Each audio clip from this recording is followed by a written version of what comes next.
First class requirement number 4, Part E. On one campout, serve as your patrol's cook.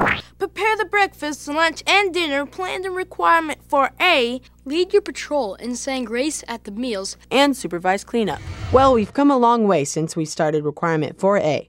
We planned, purchased, and protected food, learned to pick our pots and pans, and to pack it in and pack it out. Wow, we're almost back where we came in. Ah, yes, I remember it well. Hold it. That's far enough. Aha, time to eat? Not yet, but it's almost time to start cooking. As a second-class scout, you learn the skills required to build a campfire, how to make a safe fire site, how to lay a fire with tinder, kindling, and fuel wood, and how to manage a fire safely. Should we put these on top since they're to light the flame? Put them around them. Around, okay. Now, as you're approaching first class, it's time to take on more of a leadership or supervisory role.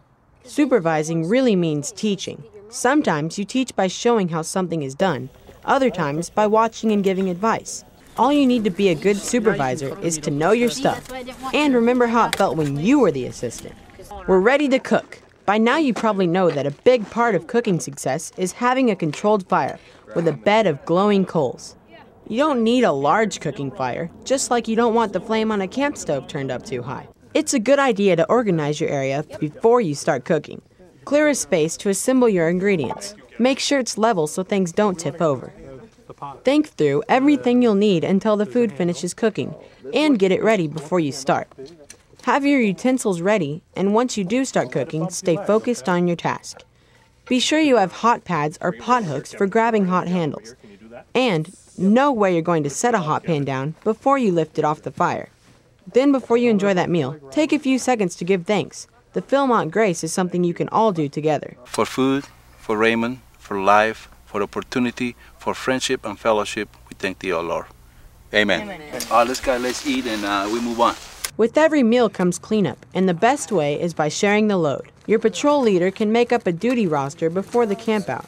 That way, everything gets done, but the work is shared equally.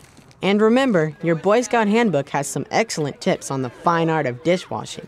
Most important, before you leave your campsite, even for a short period of time, be sure that your cooking fire is out, using the cold out test.